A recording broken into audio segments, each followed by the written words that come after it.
ಇಂದು ಹೆಚ್ಚಿನ ಭಾರತೀಯ ಮನೆಗಳಲ್ಲಿ ಮಕ್ಕಳ ಆಹಾರ ಪದ್ಧತಿ ಹಾಗೂ ಆಟದ ಮಾದರಿಗಳು ಪ್ರಮುಖ ಬದಲಾವಣೆಗೆ ಒಳಗಾಗ್ತಿವೆ. ಹಿಂದಿನ ತಲೆಮಾರುಗಳಲ್ಲಿ ಮಕ್ಕಳು ಓಡುತ್ತಾ ಆಟವಾಡುತ್ತಿದ್ದರು.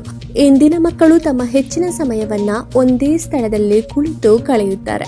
ಇದರ ಪರಿಣಾಮವಾಗಿ ಭಾರತೀಯ ಮಕ್ಕಳು ದೇಹದ ತೂಕವು ಆರೋಗ್ಯಕರ ಮಟ್ಟವನ್ನು ಮೀರಿ ಹೆಚ್ಚುತ್ತಿದೆ ಎಂದು ಜಾಗತಿಕ ಅಧ್ಯಯನಗಳು ದೃಢಪಡಿಸುತ್ತವೆ. ಅತಿ ಹೆಚ್ಚು ಅಧಿಕ ತೂಕ ಹೊಂದಿರುವ ಮಕ್ಕಳನ್ನು ಹೊಂದಿರುವ ದೇಶಗಳಲ್ಲಿ ಭಾರತ 2ನೇ ಸ್ಥಾನದಲ್ಲಿದೆ. ಆದ ಕಾರಣ ಮಕ್ಕಳ ಆರೋಗ್ಯ ದೃಷ್ಟಿಯಿಂದ ನಮ್ಮಲ್ಲಿ ಏನೆಲ್ಲ ಬದಲಾವಣೆ ಮಾಡಬೇಕು ಅಂತ ಕೇಳಿದ್ರೆ, ಬೆಲೆ ಹೆಚ್ಚಿಸುವ ಮೂಲಕ ಸಕ್ಕರೆ ಮಿಶ್ರಿತ ತಂಪು ಪಾನೀಯಗಳ ಸೇವನೆಯನ್ನ ಕಡಿಮೆ ಮಾಡಬಹುದು.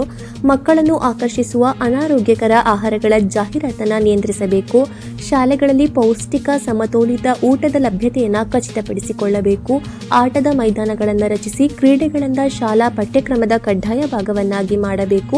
ಹಾಗೂ ಪ್ರಾಥಮಿಕ ಆರೋಗ್ಯ ಕೇಂದ್ರಗಳಲ್ಲಿ ಮಕ್ಕಳ ತೂಕವನ್ನ ಮೇಲ್ವಿಚಾರಣೆ ಮಾಡಬೇಕು. ಅಗತ್ಯವಿರುವ ಮಕ್ಕಳಿಗೆ ಸೂಕ್ತ ಸಮಾಲೋಚನೆ ನೀಡಬೇಕು ಎಂದು ಅಧ್ಯಯನವು ಒತ್ತಿ ಹೇಳುತ್ತದೆ.